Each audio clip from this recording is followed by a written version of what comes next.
নমস্কার, শুরু করছি আমাদের আজকের অনুষ্ঠান। আজকের অনুষ্ঠানের প্রথমেই আমি একজন ছাত্রের কথা বলবো যে ছাত্রটি নিটে 99% নাম্বার পেয়েছে, কিন্তু তার দেহটিকে উদ্ধার করা হয় এবং একটি নোট পাওয়া যায় যার মধ্যে লেখা, আমি ডাক্তার হতে চাইনি। এবং পৃথিবীতে অসংখ্য মানুষ রয়েছেন যারা ডাক্তার নন, কিন্তু তারা এমন কিছু কাজ করে গেছেন যার জন্য কিন্তু সারা পৃথিবী ভীষণভাবে উপকৃত হয়েছে। তারা কেউ হয়তো শিল্পী, কেউ বিজ্ঞানী, কেউ সমাজকর্মী, কেউ শিক্ষক। এবং আপনার সম্ভাবনা কোথায় সেই জায়গাটা কিন্তু প্রকৃত অর্থে খুঁজে বার করতে হবে এবং কোনো কিছুকে জোর করে চাপিয়ে না দিয়ে আপনার মধ্যে অন্তর্নিহিত সম্ভাবনাকে যদি একজন বিশেষজ্ঞ ব্যক্তিত্বের মাধ্যমে আপনি খুঁজে বের করতে পারেন, তাহলে অবশ্যই আপনি যেই পেশাতেই থাকেন না কেন আপনি জীবনে সফল হবেন, আপনি জীবনের সর্বোচ্চ জায়গাতে পৌঁছতে পারেন। এবং সেই জায়গাটি কোথায়, সেই ব্যাপারেই যিনি আপনাদেরকে একেবারে সঠিক পথে পরিচালিত করতে পারেন, যে নিজে একজন উচ্চ শিক্ষিত ব্যক্তিত্ব, যিনি জ্যোতিষশাস্ত্রকে জানেন এবং বংশ পরম্পরায় জ্যোতিষতন্ত্রের সাথে যুক্ত জ্যোতিষার্ণব গৌরব, তাকে এই মুহূর্তে আমাদের আজকের অনুষ্ঠানে পেয়েছি। প্রথমে তাকে স্বাগত জানাই। নমস্কার। নমস্কার। আজকে আমরা আলোচনা করব এমন একটি গুরুত্বপূর্ণ বিষয় নিয়ে যার সাথে কিন্তু আমরা কম বেশি প্রত্যেকেই জড়িত। আজকের দিনে অধিকাংশ মানুষই হচ্ছে আস্তিক। সেক্ষেত্রে প্রত্যেকেই কোনো না কোনোভাবে দেবতার পুজো আমরা করে থাকি বা আমাদের প্রাত্যহিক জীবনে কোনো না কোনো দেবতার স্মরণ করি। কিন্তু আপনি যেই দেবতাকে পুজো নিবেদন করছেন বা যাকে স্মরণ করছেন, তিনি কি আপনার আরাধ্য দেবতা? এটা কি আপনি জানেন? হয়তো অনেকেই জানেন না। তাই আজকে আমাদের বিস্তারিত আলোচনা রয়েছে সেই ব্যাপারটি নিয়ে, যে যারা ঠাকুর পুজো করে থাকেন তারা কে কোন ঠাকুরের পুজো করবেন, কাকে আপনারা অর্ঘ্য নিবেদন করবেন, বা কার পুজো করলে পরে আপনারা আপনাদের জীবনের সর্বোচ্চ ফললাভ করতে পারেন, সেই আলোচনাতে আজকে আমরা যাব এবং জ্যোতিষার্ণব গৌরবের যেমন অনুষ্ঠানে রয়েছেন তার থেকে জানতে চাইব। এটা বিভিন্ন মানুষেরই কোশ্চেন থাকে যে আমি কোন দেবতার পুজো করব বা কোন দেবীর পুজো করব, যেটা আমাকে জীবনে সাকসেস পেতে বা বিভিন্ন সমস্যা থেকে বেরিয়ে আসতে সাহায্য করবে, বা কোন দেবতার পুজো করলে সেটা আমার সবথেকে লাভবান হবে বা সবথেকে শুভ জায়গায় এনে দেবে। দেখুন, এইটা বোঝার অনেকগুলো উপায় আছে। এক, আপনার জন্ম ছক, সেখানে লগ্ন রাশি এগুলো দেখে বিচার হয় যে আপনার জন্য কোন দেবতা বা কোন দেবী আপনার জন্য শুভ, কার পুজো করাটা ভালো। এছাড়া আরেকটা সহজ উপায় আছে যেটা খুব এফেক্টিভ, আপনি নিজেই সেটা বুঝতে পারবেন। সবাই ধরুন জন্ম ছক বা এটা সবসময় পড়তে পারছি না বা দেখতে পাচ্ছি না, কিন্তু আমি এখন যে জিনিসটা বলবো এটা কিন্তু সবাই দেখতে পারবেন আপনারা।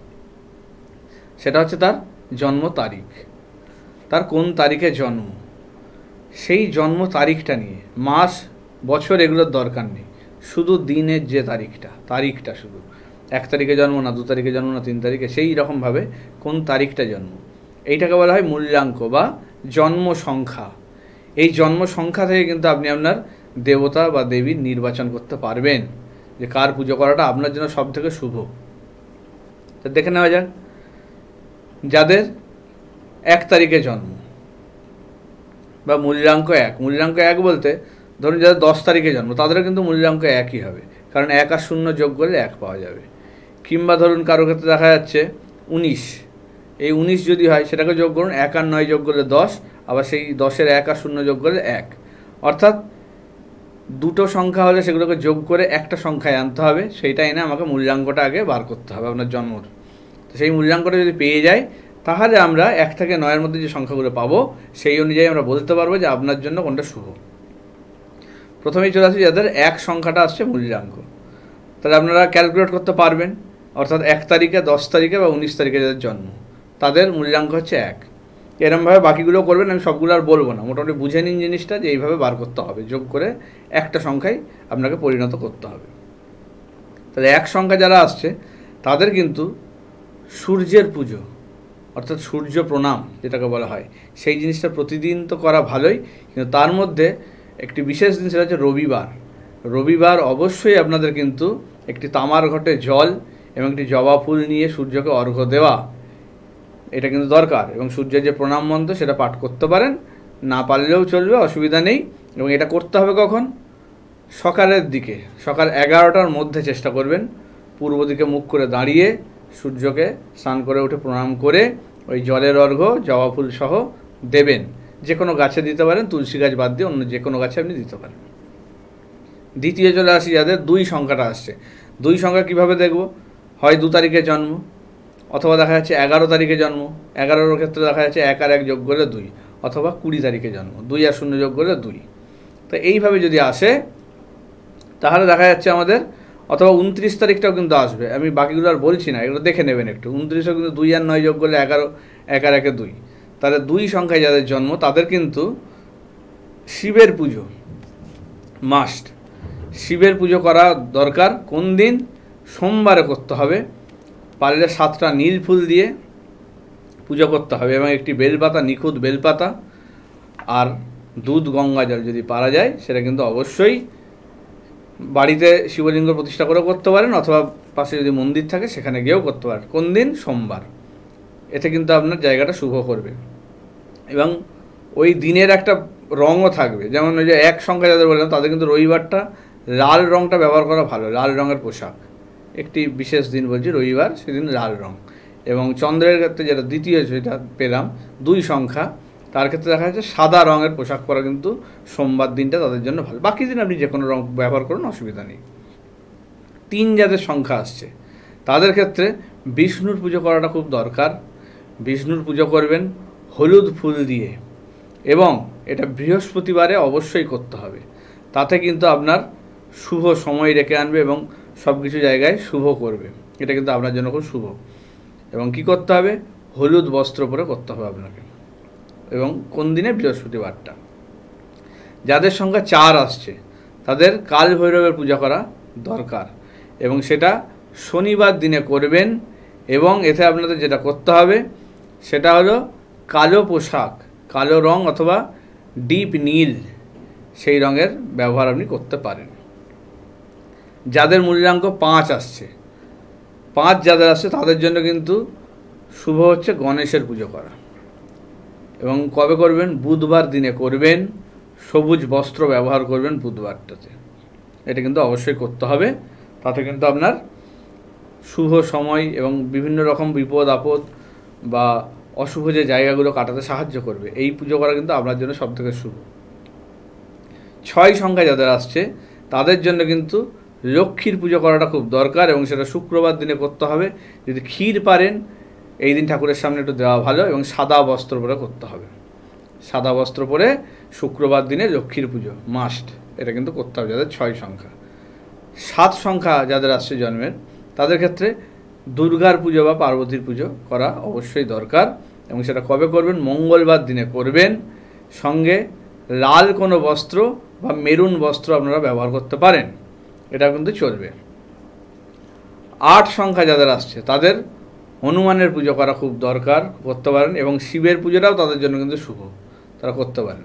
এবং নীল বস্ত্র ব্যবহার করবেন, অথবা অরেঞ্জ কালারের বস্ত্র বা কমলা বস্ত্র এই দিনটা ব্যবহার করবেন, শনিবার দিনটা।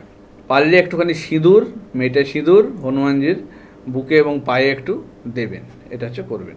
আচ্ছা, 9 যাদের সংখ্যা আসছে মূল্যাঙ্ক তাদের ক্ষেত্রে কালীর পুজো করাটা কিন্তু খুব দরকার। নিজের ঠাকুরের আসনেও রাখতে পারেন, বা সামনে যদি মন্দির থাকে সেখানে গিয়েও পুজো দিতে পারেন। জবা ফুল আর নারকেল এই দুটো জিনিস কিন্তু অবশ্যই দেবেন, দিয়ে পুজোটা করবেন। কবে করবেন? মঙ্গলবার দিনে করবেন। এবং তার সঙ্গে লাল বস্ত্র ব্যবহার করবেন। লাল বস্ত্রটা কিন্তু এদের জন্য মঙ্গলবার দিনে শুভ। এই কয়েকটা জিনিস কিন্তু আপনাকে ফলো করতে হবে। আপনার জন্ম তারিখ থেকে আপনি নিজেই বুঝতে পারবেন যে আপনার কোন দেবতার পুজো করলে বা কোন দেবীর পুজো করলে আপনার জন্য সেটা শুভ। তো এইভাবে আপনাকে চিনতে হবে, এই জিনিসগুলো ফলো করুন। বাহ, তাহলে একটা সঠিক ব্যাখ্যা আপনারা পেয়ে গেলেন, কারণ অনেক দেবদেবীরা রয়েছেন এবং আপনার আরাধ্য বা আপনার সঠিক পুজোর পদ্ধতি কোনটা এটা জানা কিন্তু আবশ্যক। আপনি যদি সঠিক পদ্ধতিতে আপনার সঠিক দেব বা দেবীকে যদি পুজো নিবেদন করতে পারেন তাহলে কিন্তু অবশ্যম্ভাবীভাবে আপনি সেখান থেকে ফললাভ করবেন। তাই জ্যোতিষার্ণব গৌরবের একটি অনুষ্ঠান আপনার অনেক কিছুকে বলবো যে সঠিকভাবে পরিচালিত করে, কারণ এই জায়গাগুলো তিনি যে আজকের অনুষ্ঠানে আপনাদের সামনে উপস্থাপন করছেন এটা কিন্তু পুরোপুরি গবেষণা করে বা তিনি ক্যালকুলেশন করে দেখেছেন, তারপরে কিন্তু বলছেন। এটা কোনো আনাড়ি বিশ্লেষণ একেবারেই নয়। তো একইভাবে আমাদের আরও অনেক ব্যাপার রয়েছে যেগুলো আমাদের ভীষণভাবে কোনো কোনো সময় মনের মধ্যে কিছু কুডাক আনে। মানে চলতি কথায় এমন কিছু ব্যাপার প্রচলিত আছে যেটা শুনলে পরে আমাদের মনে হয় কি যে না, এইটা হচ্ছে তাহলে কি আমাদের এটার থেকে খারাপ হবে।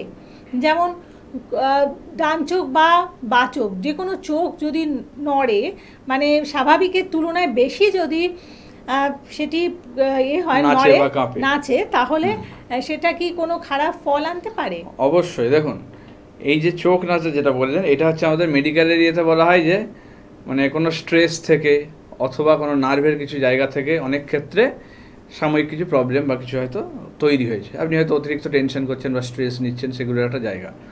কিন্তু অ্যাস্ট্রোলজির কিন্তু এই জায়গাটা থেকেও বিভিন্ন রকম কিন্তু এফেক্ট তারা পেয়েছে, যেগুলো বহু প্রাচীন যুগ থেকে কিন্তু চলে আসছে। তারা কিন্তু এই জিনিসগুলো অবজার্ভ করেছে যে এই চোখ নাচলে বা এই ধরনের জিনিসগুলো ঘটলে লাইফে বিভিন্ন রকমের সমস্যা কিন্তু তৈরি হচ্ছে বা কিছু ভালো জিনিসও আসতে পারছে। তো এই জিনিসগুলো কিন্তু অবজার্ভের ফলাফল, এবং সেইগুলো করার পরে আজকে যে আমরা বলতে পারছি যে এইটার ঘটনা এটা হতে পারে বা এইটার ফলে এই জিনিসটা হতে পারে, সেটা কিন্তু বহু দিনের মানে গবেষণালব্ধ ফল। কিছু কিছু জিনিস থাকে যেগুলো নিজেরা একদম ডিরেক্ট আবিষ্কার করা হয়, আর একটা হয় যেটা অবজার্ভ করে করে আমাদের আসতে হয়, যে অনেক দিন ধরে একটা জিনিসকে দেখতে দেখতে আমরা সেটা শিখি যে এইটার প্রভাব কী হতে পারে। তো এইটাও কিন্তু সেই রকমভাবেই এসেছে। তো দেখুন, বাঁচক বা ডান চোখ বিশেষ করে বোঝা হয় যে বাঁ চোখ নাচার হচ্ছে আমাদের শুভ, এবং ডান চোখটা হচ্ছে অশুভর একটা ইঙ্গিত দেয়। কী শুভ কী অশুভ কী দেবে সেটা এবার দেখুন, এই জিনিসটারও কিন্তু আরও ডিটেলসে যাওয়া যায়। যেমন আপনার 24 ঘন্টার মধ্যে কোন টাইমে হচ্ছে, সেই টাইমটাও কিন্তু ম্যাটার করে, যে আমার কোন সময়ে চোখটা বেশি নাচছে। এটা 4টে ভাগ জেনারেলি করা হয়। এক হচ্ছে সকাল 6টা থেকে, যেটা দুপুর 12টা পর্যন্ত, দুপুর 12টা থেকে তারপরে সন্ধ্যে 6টা, সন্ধ্যে 6টা থেকে আবার রাত 12টা, এবং রাত 12টা থেকে আবার সকাল 6টা। এই 4টে ভাগে জেনারেলি ভাগ করা হয়, যে এই টাইমগুলোই আমার বাঁ চোখ নাচুক কি ডান চোখ নাচুক কী ফল আনতে পারে সেটা আমাকে বুঝতে হবে। কারণ এগুলো কিন্তু আরও ডিটেলসে আমি যাচ্ছি। অনেকে বাঁ চোখ নাচছে মানে এই হতে পারে ওই হতে পারে, কিন্তু এরও স্পেসিফিক জায়গা আছে যে আমার এই টাইমে হলে কি হবে সেটা বুঝতে হবে।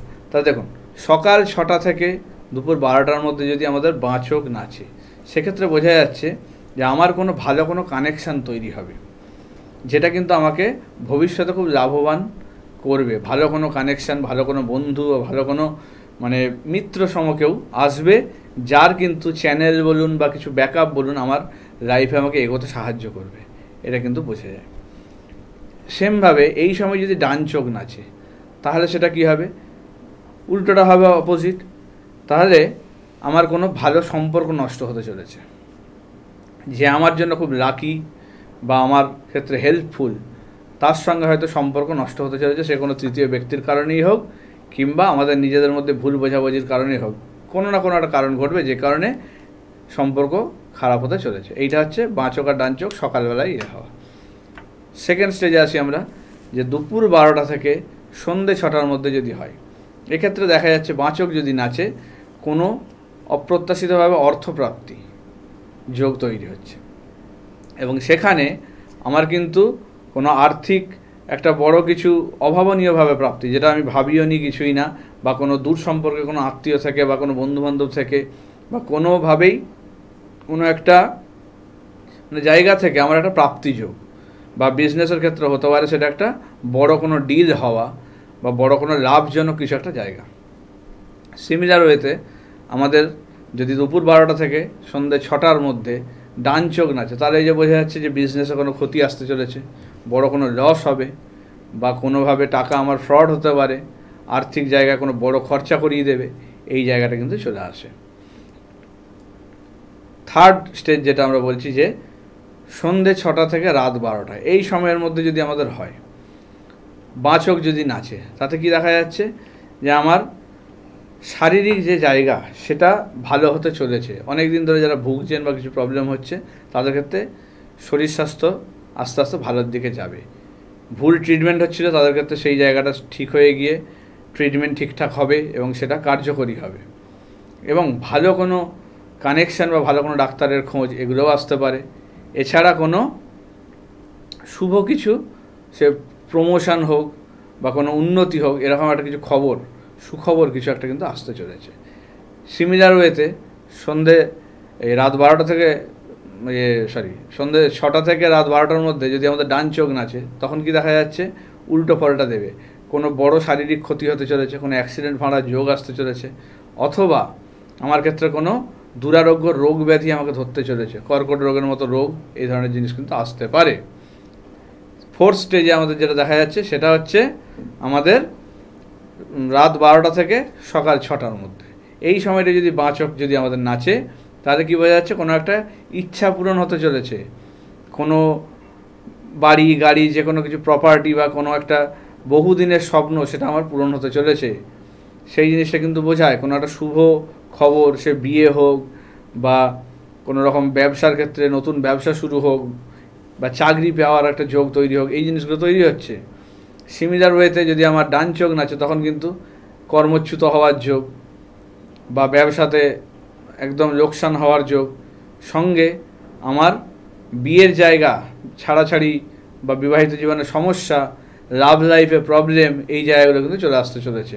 তো এইগুলো কিন্তু একটু সাবধান থাকবেন। যদি এগুলো হয়, অবশ্যই এগুলোর কিন্তু কীভাবে কী ঠিক করা যায়, ভালো কোনো অ্যাস্ট্রোলজারের সঙ্গে অবশ্যই যোগাযোগ করুন। এগুলো কিন্তু কোনোভাবে ওভারলুক করবেন না। একদম। তাহলে বুঝতেই পাচ্ছেন আমাদের মধ্যে মানে কিছু ধারণা থাকে যেগুলো হয়তো সঠিক নয়, সেই ধারণাগুলো থেকে বেরিয়ে আসার জন্যই কিন্তু এইভাবে আপনাদের সামনে ব্যাখ্যা করে দেওয়া। তাই চোখ নাচলে পরে অহেতুক ভয় পাবেন না এবার থেকে, কারণ সেখান থেকে ভালো এবং খারাপ দুই হতে পারে, এবং মানে কার ক্ষেত্রে কী হবে সেটা কিন্তু একেবারে ধরে ধরে বলে দিয়েছেন। তো একইভাবে এখন কিছু কথা আমরা শুনে থাকি যেটি হচ্ছে তন্ত্রের মাধ্যমে ক্ষতি করেছে, হয়তো এমন কিছু রোগ হয়েছে বা এমন কিছু আচরণ যেটা হয়তো স্বাভাবিক নয়, সেক্ষেত্রে বলা হয় যে ওকে তন্ত্রের মাধ্যমে ক্ষতি করা হয়েছে। তো এই কথাটা কি ঠিক? হ্যাঁ, এই কথাটা ঠিক। এখন যেটা আর কি মডার্ন ইয়েতে যেটা হচ্ছে যে তন্ত্রের মাধ্যমে যে ক্ষতি, আমাদের যে শরীরে যে চক্র থাকে, এই যে 7টা যে চক্র থাকে, সেই চক্রগুলোকে কিন্তু অ্যাকচুয়ালি এখন অ্যাটাক করা হয়। এই যে তন্ত্রের মাধ্যমে বিভিন্ন রকমের মানে তন্ত্রক্রিয়া হয়, সেখানে আপনার কিন্তু শরীরের বিভিন্ন অংশকে কিন্তু টার্গেট করে মানে করা হয়। সেক্ষেত্রে এক একটা চক্রের কিন্তু এক একটা প্রভাব, সেটা ড্যামেজ হলে কিন্তু আমার ক্ষেত্রে বিভিন্ন রকম খারাপ ফল দেখা দিতে শুরু করে। তো সেই খারাপ ফলগুলো দেখে বোঝা যায় যে আমার কোন জায়গাটা সমস্যা করা হয়েছে। যেমন দেখুন, সহস্রার চক্র যেটাকে বলা হয়, সেক্ষেত্রে আমাদের মাথার অংশ, তাই তো? তাহলে সেক্ষেত্রে বোঝা যাচ্ছে কেউ হয়তো দেখুন মাথা গরম করে ফেলছে হঠাৎ করে, বা তার হাবভাব চেঞ্জ হয়ে গেছে, ব্যবহার চেঞ্জ হয়ে যাচ্ছে, দুর্ব্যবহার করছে, সম্পর্ক খারাপ করছে, মানে উল্টোপাল্টা কথাবার্তা বলছে, ভুল ডিসিশান নিচ্ছে, নার্ভের কোনো সমস্যা দেখা দিচ্ছে। এগুলো যদি হয়, হঠাৎ করে দেখা যায়, সেক্ষেত্রে বুঝতে হবে তার কিন্তু ওই সহস্রার চক্র কিন্তু মানে অ্যাটাক করা হয়েছে, তন্ত্রের মাধ্যমে ক্ষতি করা হয়েছে। সেকেন্ড স্টেজে আমরা যদি আসি, সেটা হচ্ছে আজ্ঞা চক্র যেটাকে বলা হয়, সেটা হচ্ছে কপাল থেকে ভুরুর মাঝে যেটা থাকে। তাহলে এক্ষেত্রে আমাদের কি দেখা যাচ্ছে যে কোনো চোখের সমস্যা হঠাৎ করে চলে এলো, যেটা হয়তো ছিল না, বা কোনো রকমভাবে তার দেখা যাচ্ছে যে কোনো মানে কপালের কোনো সমস্যা, মাথা যন্ত্রণা হোক, বা তার হয়তো ব্রেন ওয়াশ হচ্ছে, মানে সে আপনার হাতের কন্ট্রোলের বাইরে চলে যাচ্ছে, আপনার সঙ্গে ঠিকঠাকই ছিল, হঠাৎ করে দেখা যাচ্ছে সে অন্যের কথাই চলছে। তার মানে বুঝতে হবে যার কথাই চলছে সে কিন্তু তার এই চক্রটাকে অ্যাটাক করে কাজ করেছে, যেটার জন্য কিন্তু তার সেই জায়গাটা কিন্তু নষ্ট করে দিয়েছে। থার্ড আমাদের দেখা যাচ্ছে যে বিশুদ্ধ চক্র। অনেক ক্ষেত্রে দেখা যায় যে গলার সমস্যায় খুব ভুগছে, বা গলাতে কোনো দুরারোগ্য রোগ ব্যাধি এরকম চলে আসে অনেক ক্ষেত্রে, সেটা চার্ট থেকেও হয়। আবার অনেক ক্ষেত্রে যেটা হয় যে বাইরের যে ধরনের ক্ষতি, এই বিশুদ্ধ চক্রের যে ক্ষতি সেখান থেকে হয়। এবার অনেক ক্ষেত্রে দেখা যায় এইটা করলে সে মানে খুব দুর্ব্যবহার করাও অনেক ক্ষেত্রে চলে আসে, মুখে গালিগালাজ করছে এবং মানে বাজে ব্যবহার, বাজে কথাবার্তা বলছে, এগুলোও কিন্তু বোঝা যায় তার বিশুদ্ধ চক্রের কিন্তু মানে ড্যামেজ করা হয়েছে। ফোর্থ চলে আসে আমাদের অনাহত চক্র, যেটা হৃদয়ের জায়গা বা বুকের জায়গায় থাকে। সেক্ষেত্রে যাদের দেখা যাচ্ছে যে মানে ইমোশনালি তাকে আর কি সবাই মানে ব্যবহার করছে বা কেউ করছে, সেটা বুঝতে হবে কিন্তু তার ওই জায়গায় অ্যাটাক করেছে বলেই তার কিন্তু তার কথাই মানে সে ইয়ে করছে এবং ইমোশন আবেগের বশে চলছে, বিভিন্ন রকম ভুল সিদ্ধান্ত নিচ্ছে এবং বুকের কোনো সমস্যা যদি দেখা যাচ্ছে সেটা কিন্তু ভুগছে, সেই জায়গাগুলো থেকে বোঝা যাচ্ছে যে তার অনাহত চক্রে অ্যাটাক হয়েছে। সিমিলারভাবে মণিপুর চক্র, যেটা হচ্ছে নাভি চক্র বলা হয়, ঠিক আছে, এক্ষেত্রে দেখা যাচ্ছে কারুর পেটের জায়গায় হঠাৎ করে, মানে এতদিন কোনো প্রবলেম ছিল না, হঠাৎ করে দেখা যাচ্ছে তার ডাইজেশনের প্রবলেম হচ্ছে বা লিভারের কিছু সমস্যা চলে এসছে, কিডনিকে ড্যামেজ করছে, ইউরিন সমস্যা কিছু দেখা যাচ্ছে, বা প্রোস্টেটের কিছু প্রবলেম, বা মেয়েদের ক্ষেত্রে অনেক সময় গাইনোর সমস্যা, সিস্ট বা এই ধরনের কিছু, অনেক ক্ষেত্রে এগুলো কিন্তু বাইরের ক্ষতি থেকে করা হয়, যেটা কিন্তু মণিপুর চক্র বা নাভি চক্রকে অ্যাটাক করলে হয়। এরপরে চলে আসছে যেটা স্বাধিষ্ঠান চক্র, যেটা হচ্ছে আমাদের তলপেটের জায়গা। সেখানে কি দেখা যাচ্ছে যে সন্তান স্থান, এই যে অনেকের দেখা যায় যে সন্তান হতে চায় না, কোনো খারাপ কিছু নেই তারপরেও দেখা যাচ্ছে সন্তান হচ্ছে না, ডাক্তারও প্রবলেম খুঁজে পাচ্ছে না, বা চার্টে দেখাচ্ছে তার সন্তান আছে তারপরেও হচ্ছে না, যে বলা হয় না যে সন্তান স্থান বেঁধে রেখেছে, সেটা কিন্তু অ্যাকচুয়ালি এই চক্রটাকে অ্যাটাক করা হয়, স্বাধিষ্ঠান চক্র।